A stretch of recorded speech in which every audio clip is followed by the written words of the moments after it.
ನಮಸ್ಕಾರ, ನಾನು ಶಂಕರ್ ಹೆಗಡೆ. ವರಮಹಾಲಕ್ಷ್ಮಿ ಹಬ್ಬ ಶುಕ್ರವಾರ 1 ಆಗಸ್ಟಿಗೆ ಮಾಡೋದಾ ಅಥವಾ ಅದಕ್ಕೂ ಮುಂದಿನ ಶುಕ್ರವಾರ ಮಾಡೋದಾ ಹೇಳುವಂಥ ದೊಡ್ಡ ಚರ್ಚೆ ನಡೀತಾ ಇದೆ. ಇಲ್ಲಿ ನಾನು ಮುಖ್ಯವಾಗಿ ಒಂದು ಮಾತನ್ನು ಹೇಳಿಬಿಡ್ತೇನೆ. ಲಕ್ಷ್ಮಿಯ ಆರಾಧನೆ ಯಾವತ್ತೂ ಮಾಡಬೇಕು ನಾವು. ಯಾಕೆ? ನಮ್ಮ ಹಿಂದೂ ಧರ್ಮದ ಪರಿಕಲ್ಪನೆಯಲ್ಲಿ ಈಗಿನ ಕಾಲಕ್ಕೆ ಅತ್ಯಂತ ಅಗತ್ಯವಾದಂಥ ದುಡ್ಡನ್ನು ಕೊಡುವಂಥ ದೇವತೆ. ದುಡ್ಡು ಹೇಳುವುದು ಅನೇಕ ರೂಪದಲ್ಲಿರ್ತವೆ, ಅದೆಲ್ಲ ಬೇಡ ಈಗ ಬಿಡಿ. ಸಿಂಪಲ್ಲಾಗಿ ಹೇಳ್ತಾ ಇದ್ದೇನೆ. ಶಾಸ್ತ್ರಾತ್ ರೂಢಿ ಗರಿಯಸಿ ಅಂದರೆ ನಿಮ್ಮ ಪ್ರದೇಶದ ಆಚರಣೆಗಳು, ಪ್ರಾದೇಶಿಕ ಆಚರಣೆಗಳು ಹೇಗಿರ್ತವೋ ಅದೇ ರೀತಿ ನೀವು ಆಚರಣೆ ಮಾಡ್ಕೊಂಡು ಹೋಗಿ. ಟಿ ವಿಲಿ ಇನ್ಯಾರು ಹೇಳಿದ್ರು ಮತ್ತಾರು ಹೇಳಿದ್ರು ಅದೆಲ್ಲ ಬೇಡ. ನಿಮ್ಮ ಹಿರಿಯರು ಯಾವ ರೀತಿ ಆಚರಣೆ ಮಾಡ್ತಿದ್ರೋ ಅದನ್ನು ಮಾಡಿಕೊಳ್ಳಿ. ಸಾಮಾನ್ಯವಾಗಿ ಪ್ರಚಾರದಲ್ಲಿರುವಂಥದ್ದು ಶ್ರಾವಣ ಮಾಸದ 2ನೇ ಶುಕ್ರವಾರ ವರಮಹಾಲಕ್ಷ್ಮಿ ಹಬ್ಬದ ಆಚರಣೆ ಅಂತ. ಇನ್ನು ಹುಣ್ಣಿಮೆ ಹಿಂದಿನ ದಿವಸ ಬರಬೇಕು ಅನ್ನುವಂಥದ್ದು ಮತ್ತೆ ಈಗ ಒಂಥರ ಕಾಂಟ್ರವರ್ಸಿಯನ್ನು ತರ್ತಾ ಇದೆ.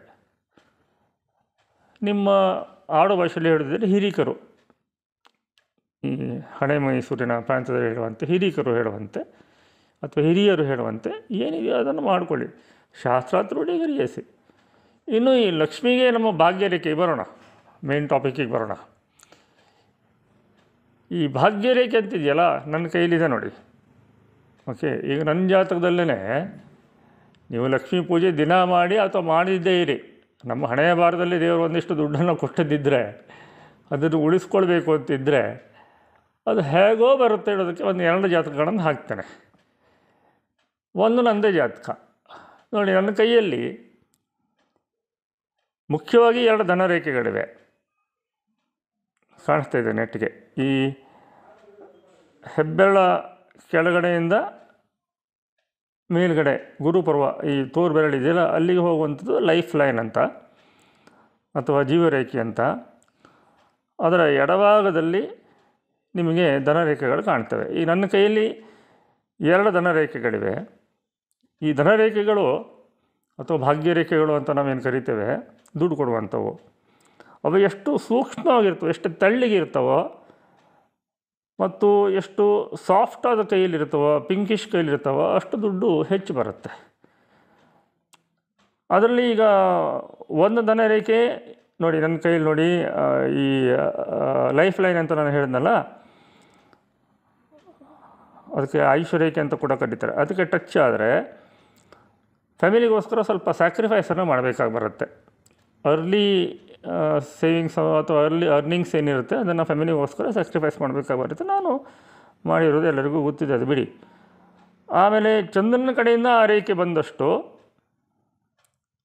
ವಿದೇಶ ದುಡ್ಡು ಇರುತ್ತೆ. ಇವತ್ತು ನಾನು ಆಫೀಸಿಂದ ಬಂದು ಕೆಳಗೆ ಇಳಿತಾ ಇದ್ದಂಗೆ ಮತ್ತು ವಿದೇಶದಿಂದ ದುಡ್ಡು ಬಂತು ನನಗೆ $100 ಬರ್ತಾನೆ ಇರುತ್ತೆ, ಅದು ಬಿಡಿ. ಮೊದಲ ನನಗೆ ಸುತ್ತಾಡಬೇಕಿತ್ತು, ಈಗ ಅವಶ್ಯಕತೆ ಇಲ್ಲ. ವಾಟ್ಸಪ್ಪಲ್ಲೇ ನಮಗೆ ವಿದೇಶದ ಇನ್ಕಮ್ ಬರ್ತಾ ಇರುತ್ತೆ.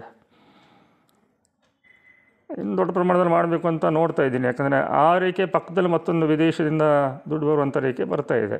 ಹಾಗೆ ಚಂದ್ರಪರ್ವದಿಂದ ರೇಖೆಗಳು ಬಂದು ಇದಕ್ಕೆ ಅದೃಷ್ಟ ರೇಖೆಗೆ ಟಚ್ ಆದಾಗ ಕೂಡ ತುಂಬ ಫಾರಿನ್ ಇನ್ಕಮ್ ಬರುತ್ತೆ. ಅದನ್ನೆಲ್ಲ ನಾನು ಒಂದೊಂದೇ ಹೇಳ್ಕೊಡ್ತೀನಿ. ಈಗ ವರಮಹಾಲಕ್ಷ್ಮಿ ಹಬ್ಬದ ವಿಚಾರಕ್ಕೆ ಬಂದರೆ ಇಲ್ಲಿ ತುಂಬ ತೊಂದರೆಗೆ ಒಳಗಾಗಬೇಡಿ. ಒಬ್ಬೊಬ್ಬರು ಒಂದೊಂಥರ ಹೇಳ್ತಾರೆ. ಕೃಷ್ಣ ಜನ್ಮಾಷ್ಟಮಿನೇ ಕಾಂಟ್ರವರ್ಸಿ ಮಾಡಿಬಿಟ್ಟಿದ್ದಾರೆ. ಕೆಲವೊಬ್ಬರು ರೋಹಿಣಿ ನಕ್ಷತ್ರ ಇರೋ ದಿವಸನೇ ಕೃಷ್ಣ ಜನ್ಮಾಷ್ಟಮಿ ಆಚರಿಸ್ತಾರೆ, ಕೆಲವೊಬ್ಬರು ಅಷ್ಟಮಿ ತಿಥಿ ದಿವಸನೇ ಆಚರಿಸ್ತಾರೆ. ಅವರವರೇ ಬಿಟ್ಟಿದ್ದದು, ನಿಮ್ಮ ನಂಬಿಕೆ ನಿಮಗೆ ಬಿಟ್ಟಿದ್ದು. ಫೋಟೋ ಇಟ್ಕೊಂಡು ಪೂಜೆ ಮಾಡೋರು ಫೋಟೋ ಇಟ್ಕೊಂಡು ಮಾಡ್ತಾರೆ, ಕಳಶ ಇಟ್ಕೊಂಡು ಪೂಜೆ ಮಾಡೋರು ಕಳಶ ಇಟ್ಕೊಂಡು ಮಾಡ್ತಾರೆ. ಕಳಶ ಫೋಟೋ ಎಲ್ಲ ಇಟ್ಕೊಂಡು ಭರ್ಜರಿ ಲೈಟಿಂಗ್ ಹಾಕಿ ದುಡ್ಡನ್ನು ಕಂತೆಗಳನ್ನು ಇಟ್ಕೊಂಡು ಅದನ್ನು ವೀಡಿಯೋದಲ್ಲಿ ತೋರಿಸುವಂಥ ಜನರೂ ಇದ್ದಾರೆ. ಅಲ್ಲ, ಅದನ್ನೆಲ್ಲ ವೀಡಿಯೋದಲ್ಲಿ ಯಾಕೆ ತೋರಿಸ್ಬೇಕು ನನಗಂತೂ ಗೊತ್ತಿಲ್ಲ. ಲಕ್ಷ್ಮೀ ಎದುರುಗಡೆಗೆ, ಕುಬೇರನ ಎದುರುಗಡೆಗೆ ಇನ್ಯಾರು ಧನಿಕರು ನನಗೆ ಅರ್ಥ ಆಗ್ತಾಯಿಲ್ಲ. ಬಟ್ ಲಕ್ಷ್ಮೀ ಜೊತೆಗೆ ಕುಬೇರನ ಆರಾಧನೆಯೂ ಬೇಕು. ಈಗ ನೋಡಿ, ಅದ್ರ ಜೊತೆಗೆ ನಮ್ಮ ಜಾತಕದಲ್ಲಿ ಧನಯೋಗ ಎಷ್ಟಿದೆ, ರಾಜಯೋಗ ಎಷ್ಟಿದೆ. ರಾಜಯೋಗ ಸುಖ ಕೊಡುತ್ತೆ, ಬಟ್ ಧನಯೋಗ ದುಡ್ಡು ಕೊಡುತ್ತೆ. ದುಡ್ಡಿದ್ದವರಿಗೆಲ್ಲ ಸುಖ ಇರಬೇಕು ಅಂತ ಏನೂ ಇಲ್ಲ. ನನ್ನ ಜಾತಕದಲ್ಲೇ ನೋಡಿ, ಸುಮಾರು ರಾಜಯೋಗಗಳು, ಇದು ವೃಷಭ ಯೋಗ ಬಿಡಿ, ಮಹಾಪುರುಷ ಯೋಗ ಅದು, ಮತ್ತು ಅದು ಸೂರ್ಯಚಂದ್ರನಿಂದನೂ ಆಗಿದೆ. ಅದಕ್ಕೆ ಸುದರ್ಶನ ಪದ್ಧತಿ ಅಂತ ಹೇಳ್ತೇವೆ. ಅದು ಹೊರತಾಗಿಯೂ ಸಾಕಷ್ಟು ರಾಜಯೋಗಗಳಿವೆ. 1 2 3 4 5 6 7 8 9 10 ರಾಜಯೋಗಗಳು, 11 ಜೈಮಿನಿ, ಮತ್ತು ಆಮೇಲೆ 3 ಧನಯೋಗಗಳು. ಬೇಕಾದಷ್ಟು ಆಯ್ತಿತ್ತು. ಇವೆಲ್ಲ ಆ್ಯಕ್ಚುಲಿ ಪ್ರೊಫೆಸರ್ ಕಲ್ಬಾಗ್ ನನ್ನ ಕೈ ನೋಡಿಬಿಟ್ಟು ಹಾಗೆ ಹೇಳ್ತಿದ್ದಾಗ, ನೀವು ದುಡ್ಡಿನ ಮನೆ ಸುರಿಸ್ತೀರಿ ಅಂತ ಹೇಳಿದಾಗ ನಾನು ನಗ್ತಿದ್ದೆ, ಎಲ್ಲಿಂದ ಆ ದುಡ್ಡಿನ ಮನೆ ಸುರಿಸೋ ಏನೋ ಅಂತ. ಆ ದುಡ್ಡಿನ ಮನೆ ಸುರಿಸಿದ್ದು ಹೌದು, ಬಟ್ ಸ್ಯಾಕ್ರಿಫೈಸು ಮಾಡಿದ್ದೇನೆ. ಹಾಗಂತೇಳಿ ತೊಂದರೆ ಯಾವತ್ತೂ ಆಗಿಲ್ಲ. ಕೈ ಒಡ್ಡಿ ಯಾರತ್ತನ್ನು ಬೇಡಿ ನನಗೆ ಹೊಟ್ಟೆ ಹಾಕಿ ಹೇಳುವಂಥ ಪರಿಸ್ಥಿತಿ ಎಂದು ನನ್ನ ಜೀವನದಲ್ಲಿ ಬಂದಿಲ್ಲ, ಬರೋದು ಇಲ್ಲ. ದೇವರು ಅಷ್ಟು ಮಾಡಿಕೊಟ್ಟಿದ್ದಾನೆ. ಧನ್ಯವಾದಗಳು. ಅದಕ್ಕೆ ನಿಮಗೂ ಕೂಡ, ಜನಿಗೂ ಧನ್ಯವಾದಗಳು. ಈ ವಿಡಿಯೋ ನೋಡ್ತಿರುವಂಥ ಎಲ್ಲರಿಗೂ ಧನ್ಯವಾದಗಳು. ಯಾಕಂದರೆ ನಿಮ್ಮಿಂದನೂ ನನಗೆ ಧನಾಗಮನ ಆಗಿದೆ. ಅದೇ ರೀತಿ ಇನ್ನೊಂದು ಕೇಸ್ ತೊಗೊಂಡ್ರೆ, ಲಕ್ಷ್ಮೀ ಪೂಜೆನೇ ಮಾಡಲ್ಲ ಹೇಳುವಂಥವ್ರು ಇರ್ತಾರಲ್ವ, ಅದರಲ್ಲಿ ನೀವು ಬಿಲ್ ಗೇಟ್ಸ್ ಅವರ ಜಾತಕ ನೋಡ್ಬೋದು ಅಲ್ವೇ. ನೋಡಿ, ಅವ್ರ ಜಾತಕದಲ್ಲಿ ಕೂಡ ಲಕ್ಷ್ಮೀ ಯೋಗ ಇದೆ. ಆ ಲಕ್ಷ್ಮೀ ಯೋಗದ ಟೈಮ್ನಲ್ಲೇ ಶುಕ್ರ ಮಹಾದಶ ಅದು ಎಂಡಿಗೆ ಅವರು ಜಗತ್ತಿನ ಅತಿ ದೊಡ್ಡ ಶ್ರೀಮಂತರಾಗಿದ್ದು. ಲಕ್ಷ್ಮೀ ಯೋಗ ಹೇಗೆ ಅಂತಂದರೆ, 5ನೇ ಮನೆ ಮತ್ತು 9ನೇ ಮನೆ ಅಧಿಪತಿಗಳು ಇವ್ರ ಜಾತಕದಲ್ಲಿ ಮಿಥುನ ಲಗ್ನಕ್ಕೆ 5ನೇ ಮನೆ ಅಧಿಪತಿ ಶುಕ್ರ ಸ್ವಕ್ಷೇತ್ರ, 9ನೇ ಮನೆ ಅಧಿಪತಿ ಶನಿ ಉಚ್ಚ ಕ್ಷೇತ್ರ. ಇದು ಭಾಳ ದೊಡ್ಡ ಲಕ್ಷ್ಮೀ ಯೋಗ ಆಗುತ್ತೆ. ಹಾಗಾಗಿ ಶುಕ್ರ ಮಹಾದಶ ಬಂದಾಗ ಇವರಿಗೆ ಎರವಿರಿ ದುಡ್ಡು ಬಲ್ಲಿ ಸ್ಟಾರ್ಟ್ ಆಯಿತು.